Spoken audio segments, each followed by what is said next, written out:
Днес ще ви разведем в една почти вековна сграда, която е дом на знанието и науката. Биологическия факултет на Софийския университет Свети Климент Охридски. Построена преди близо 100 години, фасадата й разказва истории за поколения изследователи, студенти и мечтатели. Нека надникнем за тези стени и открием как науката оживява. Докато се разхождаме по коридорите на първия етаж, ще ви заведем до катедра биотехнология.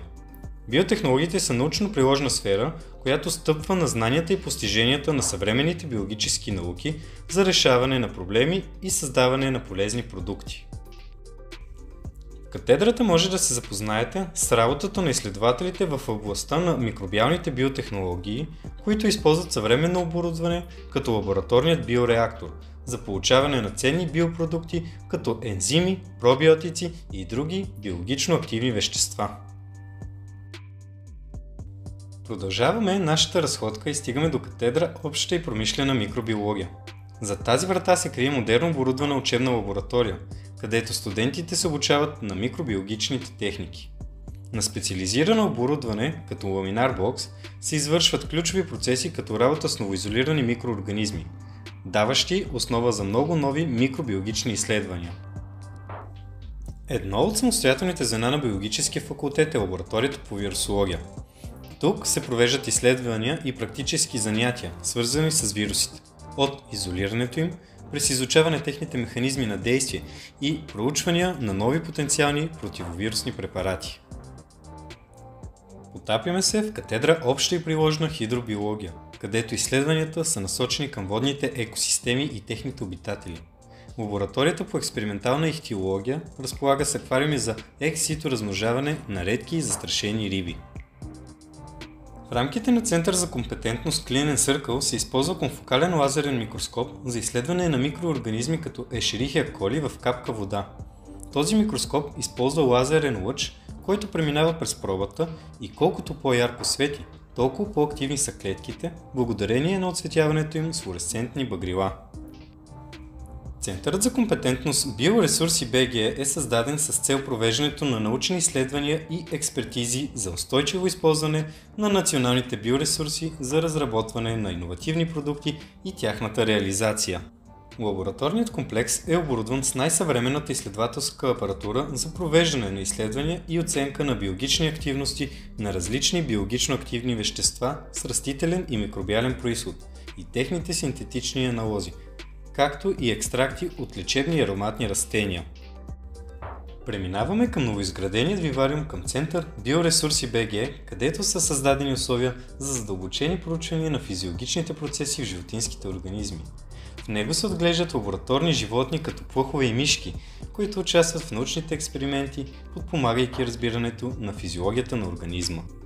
Към катедра Физиология на животните и човека функционира лаборатория по физиология на възбудимите клетки, където се изучават инвиво образи от цели животни, като част от изследванията включват туморни маркери, възпаление и автоимунни реакции. В Биологическия факултет на Софийския университет се намира и добре оборудвана библиотека, предоставяща достъп до богатият научен ресурс на факултета. Читалнята е пространство, в което учени и студенти имат свободен достъп до специализирана литература. Преминаваме на вторият етаж, където се намира сърцето на Биологическия факултет – аулата. Тази величествена зала е място за лекции, семинари и събития, обединяващи студенти и преподаватели в атмосфера, създаваща усещане за академична традиция и значимост. Вървим към една от лабораториите на катедра Екология и опазване на околната среда, където се извършват анализи на водните ресурси. Тук се провеждат упражнения и дипломни проекти, като в момента се проучват градските водни екосистеми в рамките на мониторинговата програма с партньорство с Столична община и гражданска организация Да запазим езерата в Южният парк. Продължаваме по коридора и навлизаме в катедра Зоология и антропология, започвайки от залата за упражнения по анатомия на човека. Тук студентите изучават човешката анатомия чрез изследване на кости, органи и анатомични рисунки, което им позволява да придобият задълбочено разбиране за структурата и функциите на човешкото тяло. Следва залата за упражнения по зоология на гръбначните животни, където се изучават препарирани екземпляри, предоставяйки възможност за детайлно изследване на различни видове. В допълнение, катедрата разполага с богата ентомологична колекция, която включва разнообразие от насекоми, предоставяйки ценен ресурс за изследвания и обучение. Катедра биохимия предлага курсове с молекулярно-биологична насоченост. Научната дейност е организирана в лаборатории по молекулярна биология, ензимология и моделни мембрани, молекулярна имунология и растителна молекулярна биология.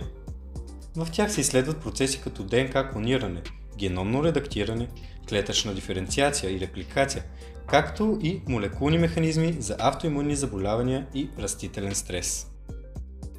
Катедра генетика разполага с лаборатории, които се фокусират върху иновативни изследвания в областта на генетиката и генното инженерство. Една от лабораториите е специализирана в метагеномни изследвания, които включват едновременно секвениране на цяла ДНК от комплексни полеви проби и идентифициране на микроорганизми чрез анотиране с помощта на бази данни. Друга лаборатория е оборудване за обучаване на студенти и извършване на анализи, като култивиране на микроорганизми, изолиране на ДНК и РНК, микробиологични и цитологични анализи и секвениране. На третият етаж достигаме до катедра клетъчна биология и биология на развитието. В лабораторията по клетъчна сигнализация се изследват процеси, чрез които клетките контактуват помежду си и реагират на промени в средата. Освен това, в катедрата се изследва влиянието на биологично активни вещества върху клетъчни линии, извършват се експерименти с стволови клетки, както и с птичи ембриони. В лаборатория инвитро размножаване на растения към Център Биоресурси БГ се осъществява размножаване на редки лечебни растения, криопрезервация на застрашени видове, изследване на растителни екстракти с биологична активност и тяхното приложение във фармацията и козметиката. Работи се и по регулацията на растежа на културни и лечебни растения, както и върху взаимодействията между растенията и почвените микроорганизми. Изучават се адаптивните механизми на растенията при стресови фактори като екстремни температури, киселинни дъждове и тежки метали. В катедра физиология на растенията се фокусират върху разнообразни аспекти от растежа, развитието и устойчивостта на растенията. Провеждат се изследвания върху растежни регулатори, физиологични и биохимични адаптации към неблагоприятни условия.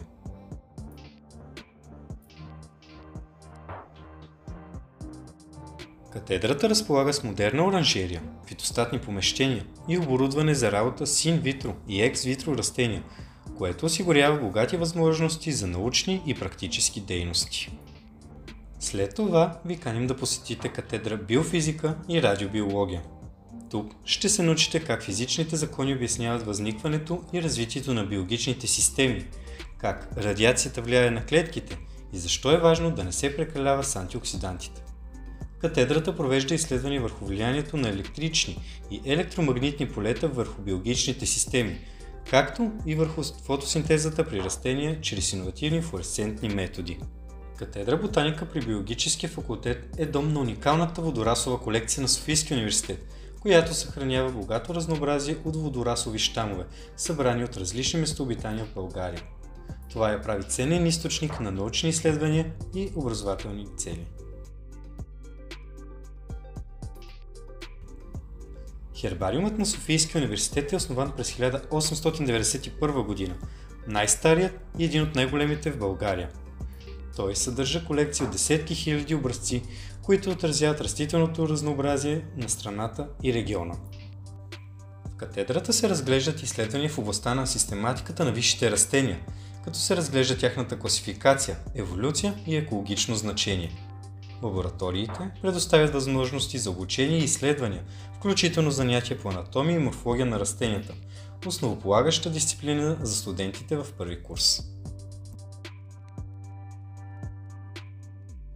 Катедра методика на обучението по биология има ключова роля в подготовката на бъдещи учители и специалисти в областта на биологичното образование.